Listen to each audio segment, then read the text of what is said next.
So hello friends, welcome back.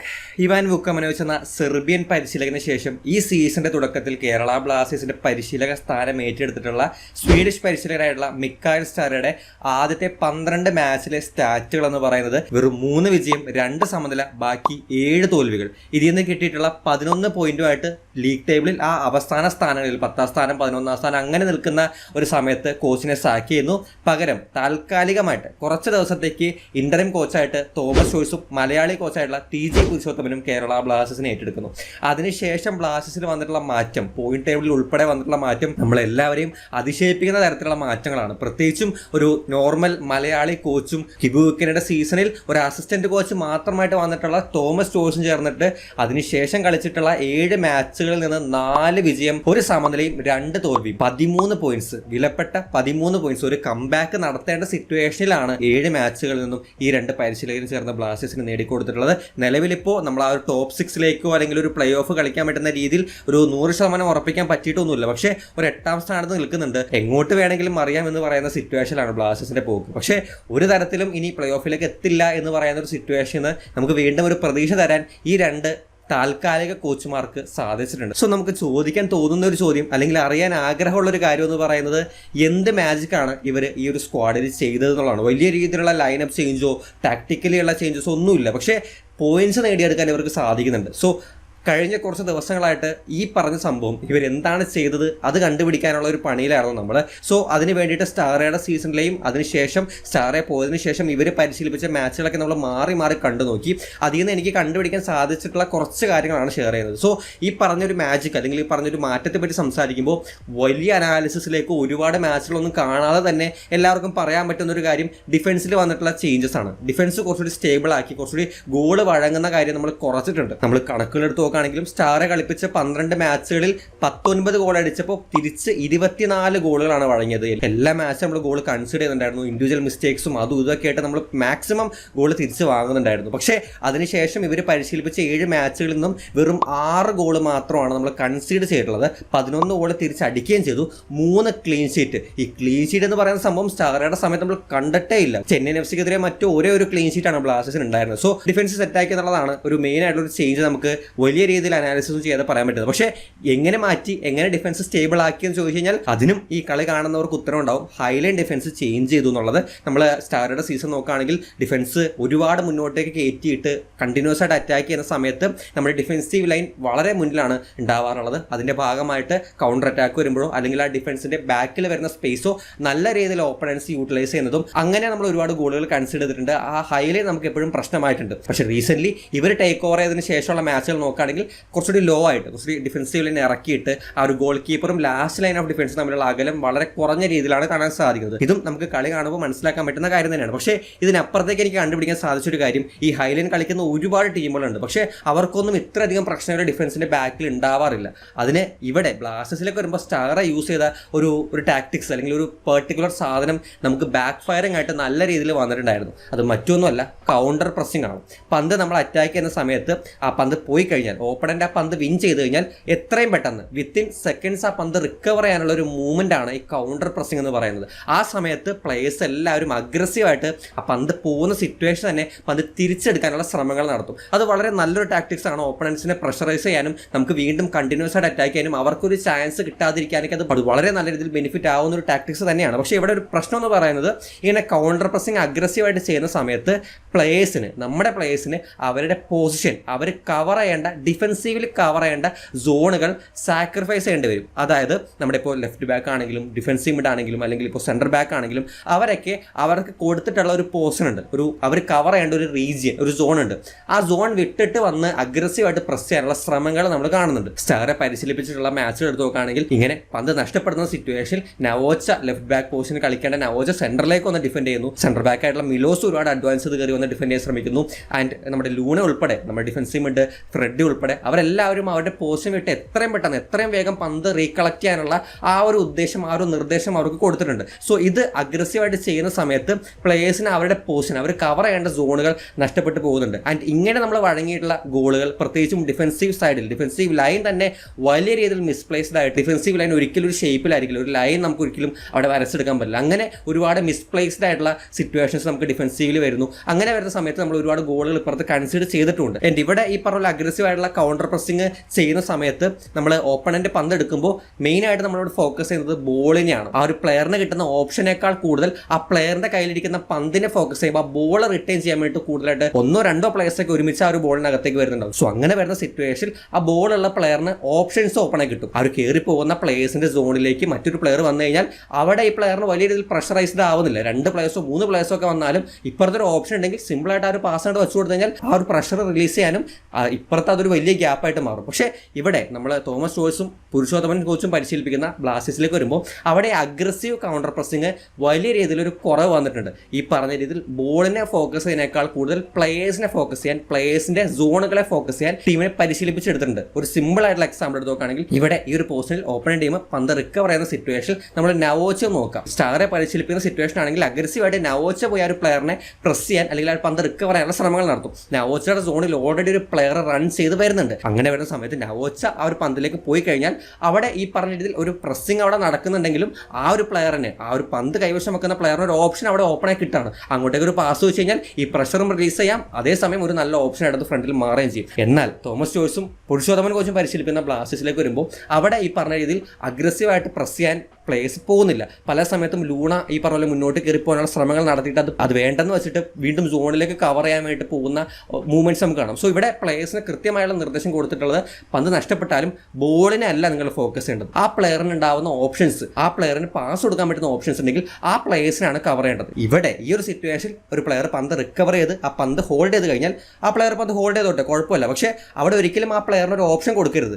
അവിടെ ഈ പറഞ്ഞ പോലെ സോണുകളിൽ റൺ ചെയ്യുന്ന പ്ലേയേഴ്സിനെ മാർക്ക് ചെയ്ത് കഴിഞ്ഞാൽ ഓട്ടോമാറ്റിക്കലി ഈ പ്ലെയറിന് ഓപ്ഷൻ ഇല്ല, ഈ പ്ലെയർ സ്ലോ ഡൗൺ ആയിക്കോളും. സോ ഇവിടെ ഒരു അഗ്രസീവ് പ്രസിംഗ് ഇല്ലാതെ തന്നെ ആ ഓപ്പണന്റ് ടീമിന്റെ മൂവ്മെന്റ്സിനെ സ്ലോ ഡൗൺ ചെയ്യിക്കാൻ ടീമിന് സാധിക്കുന്നുണ്ട്. സോ ഇവിടെ ആ അഗ്രസീവ് പ്രസിംഗ് അല്ലെങ്കിൽ അഗ്രസീവ് കൗണ്ടർ പ്രസിംഗ് റെഡ്യൂസ് ചെയ്ത് സോണുകൾ കവർ ചെയ്യാൻ പ്ലേയേഴ്സിനെ പരിശീലിപ്പിച്ചിട്ടുള്ളത് കുറച്ചുകൂടി നമുക്ക് ഈ പറഞ്ഞ പോലെ അനാവശ്യമായിട്ട് പ്ലേയേഴ്സ് പോഷൻ വിട്ടു പോകുന്നതും പ്ലേയേഴ്സിന്റെ അഗ്രസീവായിട്ട് മുന്നോട്ട് കയറി പോകുന്നതും ഈ ഡിഫൻസീവ് ലൈൻ മിസ്പ്ലേസ്ഡ് ആയിട്ട് പോകുന്നതും അങ്ങനെയുള്ള അനാവശ്യമായിട്ടുള്ള അൺനെസസറി ഗ്യാപ്സ് ഓപ്പണൻസിന് തുറന്നു കൊടുക്കുന്ന രീതിയിലുള്ള പ്രശ്നങ്ങൾ നമുക്ക് ഒഴിവാക്കിയെടുക്കാൻ സാധിച്ചിട്ടുണ്ട്. ആൻഡ് ഇവിടെ രണ്ടാമതായിട്ട് നമ്മൾ ഈ ഡിഫൻസീവ്ലി ടീമിനെ സ്ട്രോങ് ആക്കി അല്ലെങ്കിൽ ചേഞ്ച് വരുത്തി എന്ന് പറയുമ്പോൾ അവിടെ ഒരു ബാലൻസിങ്, അതായത് നമ്മൾ ഓൾറെഡി സ്റ്റാറെ കളിപ്പിക്കുന്ന സിറ്റുവേഷൻ ആണെങ്കിൽ ആ ഒരു ടീം എപ്പോഴും എല്ലാ മാച്ചിലും ഗോൾ അടിക്കുന്നുണ്ടായിരുന്നു. അറ്റാക്കിംഗ് വൈസ് നമുക്ക് നല്ല രീതിയിൽ പെർഫോമൻസ് കാഴ്ചവെക്കാൻ സാധിക്കുന്നുണ്ടായിരുന്നു. അവിടെ ലാക്ക് ചെയ്തൊരു കാര്യം ബാലൻസ് ആണ്, ഡിഫൻസീവ് ബാലൻസ്. ആൻഡ് ഇവിടെ പല സമയത്തും നമ്മൾ വിത്ത് ദ ബോൾ അറ്റാക്ക് ചെയ്യുന്ന സമയത്ത്, ഇപ്പോൾ നേരത്തെ പറഞ്ഞ കാര്യം ഓഫ് ദ ബോൾ ഉള്ള കാര്യമാണ്, പക്ഷേ വിത്ത് ദ ബോൾ നമ്മൾ അറ്റാക്ക് ചെയ്യുന്ന സമയത്തും ഈ ബാലൻസിങ് കൊണ്ടുവരാൻ തോമസ് ടോയ്സിനും പുരുഷോത്തമൻ കോച്ചിനും സാധിച്ചിട്ടുണ്ട്. ആ ഒരു സംഭവം ഒരു ചെറിയ എക്സാമ്പിളുടെ സഹായത്തോടെ പറഞ്ഞുതരാം.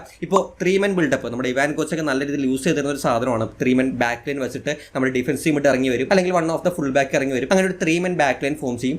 അവിടെ നിന്ന് ഈ പറഞ്ഞ ഫ്രണ്ടിലേക്ക് ബിൽഡപ്പ് ചെയ്യുന്ന ഒരു സിറ്റുവേഷൻ. അതിപ്പോൾ നിലവിൽ കേരള ബ്ലാസ്റ്റേഴ്സ് ഈ പറഞ്ഞ പുതിയ പരിശീലകരുടെ കീഴിൽ യൂസ് ചെയ്യുന്ന ഒരു സാധനമാണ്. സോ ഈ ഒരു പാറ്റേൺ യൂസ് ചെയ്യുമ്പോൾ അത് ഡിഫൻസീവിൽ ഒരു സ്റ്റെബിലിറ്റി ബ്ലാസ്റ്റേഴ്സിന് കൊടുക്കുന്നുണ്ട്. അതെങ്ങനെയാണെന്ന് പറഞ്ഞുതരാം. ഇങ്ങനെ 3-man ബിൽഡപ്പ് ചെയ്യുന്ന സമയത്ത് ഫുൾ ബാക്കിന് പ്രഷർ ഇല്ലാതെ, വലിയ രീതിയിലുള്ള ഇഷ്യൂസ് ഇല്ലാതെ മുന്നോട്ട് കയറി പോകാനുള്ള ഒരു ഫ്രീഡമാണ് കൊടുക്കുന്നത്. ഇൻ കേസ് പന്ത് നഷ്ടപ്പെട്ട് കഴിഞ്ഞാൽ ഡിഫൻസീവിലെ ആ ഒരു വിട്ട് കൊടുക്കാൻ ആ 3-man ബാക്ക് ലൈന് സാധിക്കും. ആ ഒരു സെൻട്രൽ മിഡ്ഫീൽഡർ ഈ 2 സെൻട്രൽ ബാക്കിന് നടുവിലേക്ക് ഇറങ്ങി വരുമ്പോൾ ഈ 2 സെൻട്രൽ ബാക്കും നല്ല രീതിയിൽ വൈഡിലേക്ക് പോകുന്നുണ്ട്. അങ്ങനെ വരുമ്പോൾ ആ ഒരു 4-man ബാക്ക് ലൈൻ പോലത്തെ ഒരു വിട്ട് ഈ 3-man ബാക്ക് ലൈന് കിട്ടും. സോ ഇൻ കേസ് നമ്മൾ ബിൽഡപ്പ് ചെയ്യുന്ന സമയത്ത് എങ്ങാനും പന്ത് നഷ്ടപ്പെട്ട് പോവുകയാണെന്നുണ്ടെങ്കിൽ ഫുൾ ബാക്ക് അപ്പുറത്താണെന്ന് പറയുന്ന ഒരു ടെൻഷൻ നമ്മൾ അടിക്കേണ്ട കാര്യമില്ല. അവിടെ ഓട്ടോമാറ്റിക്കലി സെൻട്രൽ ഒരു പ്ലെയർ ഉണ്ട്, 2 വിങ്ങിൽ കവർ ചെയ്യാൻ 2 സെൻട്രൽ ബാക്ക് ഉണ്ട്. അതേസമയം സ്റ്റാറെ കൂടുതൽ പ്രിഫർ ചെയ്തിരുന്നത് 2-man ബിൽഡപ്പിലേക്കാണ്. അവിടെ 2 സെൻട്രൽ ബാക്കിനെ യൂസ് ചെയ്ത് ഫുൾ ബാക്കിനെ മുന്നോട്ടേക്ക് അഡ്വാൻസ് ചെയ്യിക്കുന്ന രീതി. അങ്ങനെയുള്ള സിറ്റുവേഷനിൽ വലിയ രീതിയിൽ ഈ പറഞ്ഞ പോലെ ബോൾ പ്രൊവൈഡ് ചെയ്യാൻ പറ്റാത്ത സെൻട്രൽ ബാക്ക് ഉണ്ടെങ്കിൽ, അല്ലെങ്കിൽ ബോൾ പ്രൊവൈഡ് ചെയ്യാൻ പറ്റാത്ത സാഹചര്യമാണെങ്കിൽ തിരിച്ച് ഇങ്ങോട്ടേക്ക് ഒരു അറ്റാക്ക് വന്നു കഴിഞ്ഞാൽ നമ്മുടെ 2 ഫുൾ ബാക്കും പൊസിഷൻസിലില്ല, 2 സെൻട്രൽ ബാക്കിന് 2 സൈഡിലേക്കായിട്ട് പോകേണ്ടി വരും. അവിടെ നടുക്കും സൈഡിലൊക്കെ ആയിട്ട് ഒരുപാട് ഗ്യാപ്സ് വരും. നമ്മുടെ പുതിയ കോച്ചുമാർ ആഡ് ചെയ്തിട്ടുള്ളത് ആ ഒരു ബാലൻസ് ആണ്. അറ്റാക്ക് ചെയ്യുമ്പോഴും ഡിഫൻസീവിൽ നമ്മളൊരു കരുതൽ, ഒരു എക്സ്ട്രാ കെയർ ഇട്ടിട്ടാണ് നമ്മൾ അറ്റാക്ക് ചെയ്യാൻ പോകുന്നത്. ഇത് 3-man ബിൽഡപ്പിന്റെ രീതിയിൽ മാത്രമല്ല, ഇപ്പോൾ നമ്മൾ അറ്റാക്ക് ചെയ്യുന്ന സിറ്റുവേഷനിൽ ഇങ്ങോട്ടേക്ക് ഒരു കൗണ്ടർ വരുമ്പോഴും നമ്മൾ പലപ്പോഴും ഫോർമൻ ബാക്ക് ലൈൻ അതേ രീതിയിൽ ഫുൾ ബാക്ക് ഓവറായിട്ട് അഡ്വാൻസ് ചെയ്ത് പോവാതെ ആ 4 പേരെയും കാണുന്നുണ്ട്. അല്ലെങ്കിൽ one of the full back ഒരാളെങ്കിലും നമ്മുടെ ഒരു 3-man ബാക്ക് ലൈൻ രൂപപ്പെടുത്താൻ പ്രയിലേക്ക് ഇറങ്ങി വരുന്നത് കാണാം. സോ ആ രീതിയിൽ ഡിഫൻസിൽ ഒരു കെയർ, ആ ഒരു സ്റ്റെബിലിറ്റി, ബാലൻസിങ് ആഡ് ചെയ്യാൻ നമ്മുടെ പുതിയ കോച്ചുമാർക്ക് തോമസ് പുരു ആ ഒരു സഖ്യത്തിന് സാധിച്ചിട്ടുണ്ട്. പക്ഷേ ഇനി മറ്റൊരു ഇമ്പോർട്ടൻ്റ് ആയുള്ള ഒരു പോയിന്റ് എന്ന് പറയുന്നത് നോവ സദോ ഡിപ്പെൻഡൻസി അതും കുറയ്ക്കാൻ ഇവർക്ക് സാധിച്ചിട്ടുണ്ടെന്നുള്ളതാണ്. ഇതും ഒരു ചെറിയ എക്സാമ്പിൾ രൂപത്തിൽ പറഞ്ഞുതരാം. ഗോവയ്ക്കെതിരെ കേരള ബ്ലാസ്റ്റേഴ്സ് കളിച്ച ഹോം മത്സരമുണ്ട്. അവിടെ നോവ കണ്ടിന്യൂസ് ആയിട്ട് പരാജയപ്പെട്ടുകൊണ്ടിരിക്കുകയാണ്. മനോളോ മാർക്കസ് നോവയ്ക്ക് ഒരു പ്ലാൻ ഉണ്ടാക്കിയിട്ടുണ്ടായിരുന്നു. ആ പ്ലാനിൽ നിരന്തരമായിട്ട് നോവ വീണുകൊണ്ടേയിരിക്കുകയാണ്. പക്ഷേ ആ മാച്ചിലൊരു സബിലേക്ക് പോകാനോ ഒരു ചേഞ്ച് വരുത്താനോ സ്റ്റാറെ ശ്രമിച്ചിട്ടില്ല. നോവ എന്ന് പറയുന്ന ഒരു സ്റ്റാർ പ്ലെയറിനെ യൂസ് ചെയ്ത് ആ ഒരു പ്ലെയറിനെ തന്നെ ഫോക്കസ് ചെയ്ത് അതിലൂന്നി മുന്നോട്ട് പോകാനാണ് സ്റ്റാറെ ശ്രമിച്ചിട്ടുള്ളത്. പക്ഷേ മറ്റൊരു സിറ്റുവേഷനിൽ പഞ്ചാബ് എഫ്സിക്കെതിരെ കേരള ബ്ലാസ്റ്റേഴ്സ് റെഡ് കാർഡ് കിട്ടി ഒരാൾ കുറഞ്ഞു നിൽക്കുന്ന ഒരു സിറ്റുവേഷൻ ഉണ്ട്. അവിടെ നോവയെ സബ് ചെയ്യാൻ കോച്ചുമാർ തീരുമാനിക്കുന്നു. പെപ്രയെ അവിടെ നിർത്തിയിട്ട് നോവയെ സബ് ചെയ്യുന്നു. നോവ ആ ഒരു തീരുമാനത്തിൽ ഒട്ടും സന്തുഷ്ടനല്ല. പക്ഷെ എന്നാൽ പോലും ആ ഒരു തീരുമാനം പിന്നീട് ബ്ലാസ്റ്റേഴ്സിന് നല്ല രീതിയിൽ പോസിറ്റീവായിട്ട് വരുന്നുണ്ട്. ആൻഡ് ഇവിടെ നോവ എന്ന് പറയുന്ന ഒരു പ്ലെയറിനെ ഒരു മെയിൻ ക്യാരക്ടറാക്കി വെച്ചുകൊണ്ട് സ്റ്റാർ ചെയ്തിട്ടുള്ള പല കാര്യങ്ങളും ബ്ലാസ്റ്റേഴ്സിന് ബാക്ക് ഫയർ ആയിട്ട് വന്നിട്ടുണ്ട്. പക്ഷെ അതേസമയം തോമസും പുരുഷോത്തമൻ കോച്ചും ശ്രമിക്കുന്നത് ഒരു മെയിൻ ക്യാരക്ടറിനെ ഡിപ്പെൻഡ് ചെയ്യാനല്ല, ടീമിൽ കൃത്യമായ രീതിയിൽ റൊട്ടേഷൻ കൊണ്ടുവന്ന് പ്ലേയേഴ്സിനെ എല്ലാം കൃത്യമായ രീതിയിൽ യൂട്ടിലൈസ് ചെയ്യുക എന്നുള്ളതാണ് അവിടെ ലക്ഷ്യം. ഏറ്റവും റീസെന്റ് ആയുള്ള മാച്ചിൽ ലൈനപ്പിൽ പോലും നമ്മൾ നോവയെ കണ്ടിട്ടില്ല. ഇതൊന്നും നോവയോട് ഇവർക്ക് വ്യക്തിവൈരാഗ്യം ഉള്ളതുകൊണ്ടോ ഇഷ്ടക്കേടുള്ളതുകൊണ്ടോ ഒന്നും അല്ല. ഇങ്ങനെയാണ് ടീം വരേണ്ടത്, ഈ രീതിയിലാണ് കളിക്കേണ്ടത് എന്ന് കാണിച്ചു തരികയാണ്. അതിന് ഒരു അസിസ്റ്റന്റ് കോച്ച്, ഒരു ഇന്ററിം കോച്ച് എന്ന് പറയുന്ന ഒരു ലിമിറ്റേഷൻ നിൽക്കാതെ ഇത്തരത്തിലുള്ള ഡെയറിംഗ് ആയിട്ടുള്ള തീരുമാനങ്ങൾ എടുക്കാൻ അവർ മുന്നോട്ട് വരുന്നുണ്ടെന്നുള്ളത് സ്റ്റാറേക്ക് കഴിയാതെ പോയ, അല്ലെങ്കിൽ സ്റ്റാറെ അവിടെ പരാജയപ്പെട്ട ഒരു കാര്യമാണ്. ആൻഡ് പല മാച്ചുകളും നമ്മൾ ഈ നോവ ലെഫ്റ്റ് വിങ്ങിൽ കളിക്കുമ്പോൾ അവിടെ കൂടുതൽ ഫോക്കസ് ചെയ്ത് അവിടെ പ്രത്യേകിച്ച് ഒരു പ്ലെയറിനെ പ്ലേസ് ചെയ്ത് പല ടീമുകളും വരുന്നത്. ഈവൻ ഈസ്റ്റ് ബംഗാൾ ഉൾപ്പെടെ ജീക്സൺസ് ഇങ്ങനെ റൈറ്റ് ബാക്ക് ആയിട്ട് യൂസ് ചെയ്തിട്ട് നോവയെ പൂട്ടാനുള്ള ശ്രമങ്ങൾ നടത്തുന്നുണ്ടായിരുന്നു. സോ ഇവിടെ എല്ലാം നോവയെ റൈറ്റിലേക്ക് കൊണ്ടുവന്നുകൊണ്ടും അതുപോലെ തന്നെ നോവയ്ക്ക് പകരം മറ്റ് ഓപ്ഷൻസ് ലൈനപ്പിലും സബിലൊക്കെ പരീക്ഷിച്ചുകൊണ്ടും അതിനെ ഒരു സൊല്യൂഷൻ കൊണ്ടുവരാൻ ഈ കോച്ചുമാർക്ക് സാധിച്ചിട്ടുണ്ട്. അതിൻ്റെ അവിടെ എടുത്തു പറയേണ്ട മറ്റൊരു കാര്യമാണ് സെക്കൻഡ് സ്ട്രൈക്കർ യൂട്ടിലൈസേഷൻ. അതിൽ സെക്കൻഡ് സ്ട്രൈക്കർ എന്ന് പറയുമ്പോൾ സ്പെസിഫിക്കലി നമ്മൾ പറയേണ്ടത് ക്വാമെ പെപ്ര എന്ന ഘാന പ്ലെയറിനെ യൂസ് ചെയ്യുന്ന ഒരു രീതിയാണ്. സ്റ്റാറേയും അദ്ദേഹത്തെ യൂസ് ചെയ്തിട്ടുണ്ട്. പക്ഷേ സ്റ്റാറെ കുറച്ചുകൂടി ഗെയിം ടൈം കുറച്ചാണ് പെപ്രയ്ക്ക് പല മാച്ചുകളിലും കൊടുത്തിരുന്നത്. പക്ഷേ ഇവിടെ കൃത്യമായ രീതിയിൽ റൊട്ടേഷൻ എങ്ങനെയാണോ ആ ഒരു പ്ലെയറിനെ നല്ല രീതിയിൽ യൂട്ടിലൈസ് ചെയ്യാൻ നമ്മുടെ പുതിയ കോച്ചുമാർക്ക് സാധിക്കുന്നുണ്ട്. സോ അവിടെ എല്ലാം ഈ പറഞ്ഞ പോലെ നോവയെ പുറത്തിരുത്തി ഈ പറഞ്ഞ പോലെ പെപ്രയെ കൊണ്ടുവരുമ്പോഴും നോവയെ സബ് ചെയ്ത് പെപ്രയെ നിലനിർത്തുമ്പോഴൊക്കെ അവിടെ ഒരു എക്സ്ട്രാ സ്ട്രൈക്കറിന്റെ സേവനം സെൻട്രലി ബ്ലാസ്റ്റേഴ്സ് യൂസ് ചെയ്യുന്നുണ്ട്. അതിനും ഒരു ചെറിയ എക്സാമ്പിൾ പറഞ്ഞുതരാം. ഇപ്പോൾ ഹേസൂസും പെപ്രയും ഒരുമിച്ച് കളിക്കുന്ന സിറ്റുവേഷൻ ഒക്കെ ഉണ്ട്. അവിടെ ഈ രണ്ട് പ്ലേയേഴ്സിൽ ആരെങ്കിലും ഒരാൾ ഡ്രോപ്പ് ചെയ്യുമ്പോൾ മറ്റേ പ്ലെയർ ഫ്രണ്ടിൽ ഉണ്ടാവും. അങ്ങനെ വരുന്ന സിറ്റുവേഷനിൽ സെൻട്രലി തന്നെ മുന്നോട്ട് പോകാൻ ബ്ലാസ്റ്റേഴ്സിന് ഒരു ഓപ്ഷൻ കിട്ടുന്നുണ്ട്. സോ ഇതുകൊണ്ട് സെൻട്രലി തന്നെ ആ ഒരു ഓപ്പണന്റ് ടീമിന് തലവേദന ഉണ്ടാക്കുന്ന രീതിയിൽ സെൻട്രലി തന്നെ ആ ഒരു അറ്റാക്ക് നടത്താൻ ബ്ലാസ്റ്റേഴ്സിന് സാധിക്കുന്നുണ്ട്. അതേസമയം ഒരു എക്സ്ട്രാ സ്ട്രൈക്കർ ഇല്ലാത്ത സമയത്താണെങ്കിൽ ഹേസൂസ് ഇറങ്ങി വരുന്നുണ്ട്. ഹേസൂസ് ഇറങ്ങി വന്ന് ലിങ്കപ്പ് കളിക്കുന്നുണ്ട്. പക്ഷേ ലിങ്കപ്പ് കളിച്ച ആ ഒരു പ്ലെയർ ഫ്രണ്ടിലേക്ക് പന്ത് കൊണ്ടുപോകുമ്പോൾ നോവ വൈഡിലാണുള്ളത്. സോ ഓട്ടോമാറ്റിക്കലി നോവ തന്നെ ആ ഒരു മൂവ്മെന്റിനെ വൈഡിലേക്ക് ഡ്രാഗ് ചെയ്ത് വിളിക്കുകയാണ്. അങ്ങനെ വരുമ്പോൾ ഓപ്പണറിന് അത് കുറച്ചുകൂടി ടൈം എടുത്ത് ഡിഫെൻഡ് ചെയ്യാനും ആ ഒരു അറ്റാക്ക് വലിയ രീതിയിൽ പ്രശ്നമില്ലാത്ത രീതിയിലേക്ക് മാറാനും നല്ല രീതിയിൽ നേരിടാനുള്ള ഒരു സമയം അവർക്ക് കൊടുക്കുന്നത് പോലെ പല സമയത്തും വരുന്നുണ്ടായിരുന്നു. സോ അത് മാക്സിമം കുറച്ച് നോവയ്ക്ക് ഗെയിം ടൈം ഉണ്ട്. പക്ഷേ അതേസമയം തന്നെ ഒരു ഫുൾ ടൈം നോവയിലേക്ക് മാത്രം ഡിപ്പെൻഡ് ചെയ്യുന്ന ഒരു മെയിൻ ക്യാരക്ടറാക്കി വെക്കാതെ പെപ്രയും സെക്കൻഡ് സ്ട്രൈക്കറിനെയൊക്കെ യൂട്ടിലൈസ് ചെയ്തുകൊണ്ട് സെൻട്രലിയും അറ്റാക്ക് ചെയ്യാൻ, സെൻട്രലി അറ്റാക്കിംഗ് മൂവ്മെന്റ്സ് കൊണ്ടുവരാനും ഈ പറഞ്ഞ ബ്ലാസ്റ്റേഴ്സിന്റെ നിലവിലെ അറ്റാക്കിൽ നമ്മുടെ കോച്ചുമാർ ശ്രമിക്കുന്നുണ്ട്. സോ ഇത്തരം കാര്യങ്ങളാണ് മെയിൻ ആയിട്ട് എനിക്ക് കണ്ടുപിടിക്കാൻ സാധിച്ചത്. ഇതിന് പുറമെ കുറച്ച് പെർഫോമൻസ് ഇംപ്രൂവ്മെന്റ്സ് കൂടി നമ്മൾ എടുത്തു പറയണം. അതിൽ പ്രത്യേകിച്ച് നമ്മുടെ സെൻട്രൽ മിഡ് DMF ആ ഒരു പോസ്റ്റിന്റെ ഒരു ഇമ്പോർട്ടൻസ് ഈ കോച്ചുമാർക്ക് കൃത്യമായിട്ട് മനസ്സിലാക്കാൻ പറ്റുന്നുണ്ട്. അവിടെ കൃത്യമായ രീതിയിലുള്ള ചേഞ്ചസ് കൊണ്ടുവരുന്നുണ്ട് എന്നുള്ളതാണ്. ഇപ്പോൾ ഒരു സിറ്റുവേഷൻ കൊയ്ഫ് സെൻറ്റർ ബാക്ക് ആയിട്ട് അവൈലബിൾ ആയിട്ടും ഓൾ ഇന്ത്യൻ ഡിഫൻസ് വെച്ച് കളിച്ച് കൊയ്ഫിനെ സെൻട്രൽ മിഡ് ആയിട്ട് യൂസ് ചെയ്യുന്നുണ്ടായിരുന്നു. റീസെന്റ് ആയിട്ടുള്ള മാച്ചിൽ നമ്മൾ ലൂണെ ആ ഒരു പോസ്റ്റിൽ പ്ലേസ് ചെയ്തു, ഡാനിഷ് ഫാറൂഖിനെ ഒരു പോസ്റ്റിൽ പ്ലേസ് ചെയ്ത് ഡിഫൻസീവിൽ കളിപ്പിച്ചു. ഫ്രെഡി അത്യാവശ്യം റീസെന്റ് ആയിട്ട് ആ ഒരു പോസ്റ്റിൽ നന്നായിട്ട് പെർഫോം ചെയ്യുന്നുണ്ട്. സോ ആ ഒരു പോസ്റ്റിൽ വളരെ ഇമ്പോർട്ടൻ്റ് ആണ്. ഡിഫൻസീവിലും ഒഫൻസീവിലും വളരെ ഇമ്പോർട്ടൻ്റ് ആണ്. സോ ഇങ്ങനെ ആ ഒരു പോസ്റ്റിന്റെ ഇമ്പോർട്ടൻസ് മനസ്സിലാക്കാനും അവിടെ കുറച്ചുകൂടി എക്സ്ട്രാ കെയർ കൊടുത്ത് പ്ലേയേഴ്സിന്റെ പെർഫോമൻസ് ഇമ്പ്രൂവ് ആക്കി എടുക്കാനും സാധിച്ചിട്ടുണ്ട്. അതുപോലെ തന്നെ പെർഫോമൻസ് ഇമ്പ്രൂവ്മെന്റിനെ പറ്റി പറയുമ്പോൾ സച്ചിൻ റീസെന്റ് ആയിട്ട് അത്യാവശ്യം നല്ല സേവുകളും നമ്മൾ ആദ്യ സമയത്തൊക്കെ കാണുന്ന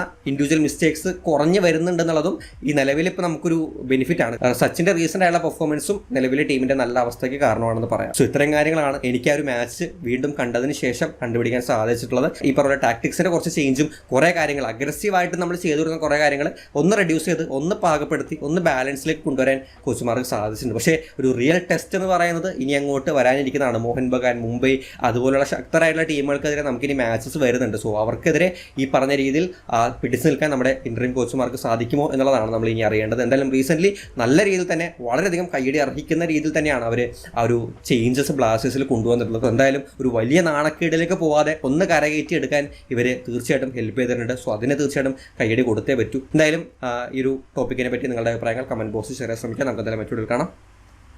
ബൈ.